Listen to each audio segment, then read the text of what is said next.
l'homéopathie classique, liquide, etc. Donc, je préfère ne pas conseiller deux fleurs, deux élixirs en même temps ou un mélange en même temps. Mais c'est effectivement possible. Bon, autre question.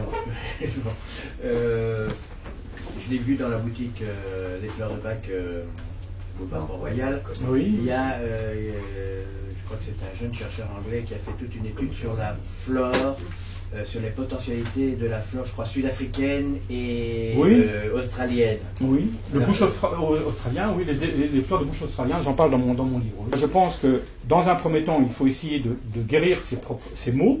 Donc moi, je conseille de démarrer avec les fleurs de Bach au moins, et puis après, on passe à autre chose qui peuvent être aussi les élixirs minéraux, parce que les élixirs minéraux, ça fonctionne très bien. Les élixirs minéraux, ce sont des élixirs, au lieu que ce soit des fleurs, c'est fait avec des minéraux, et ça marche tellement bien que il y a eu des médecins, comme le docteur Teto, qui ont travaillé dessus et qui ont fait ce qu'on appelle la lithothérapie dépilatrice. Ce n'est pas des oligoéléments, c'est de l'homéopathie. Il n'y a pas d'oligoéléments là-dedans. L'oligoélément, il existe à une dose qui est assimilable par l'organisme. Là, il n'y a pas de dose décelable au niveau microscopique. On est dans de la vibration.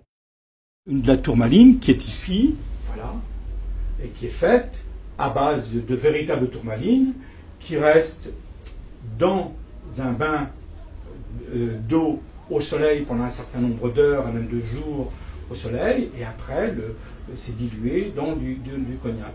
Ça n'a pas le même effet. Ça n'a pas le même effet parce que là on est dans un procédé boiron, un procédé homéopathique, et l'utilisation, eux, ils broient la pierre, enfin même si c'est infinitésimal, ils broient la pierre, alors que là, ce n'est qu'un bain de pierre. Là, c'est pas même au soleil.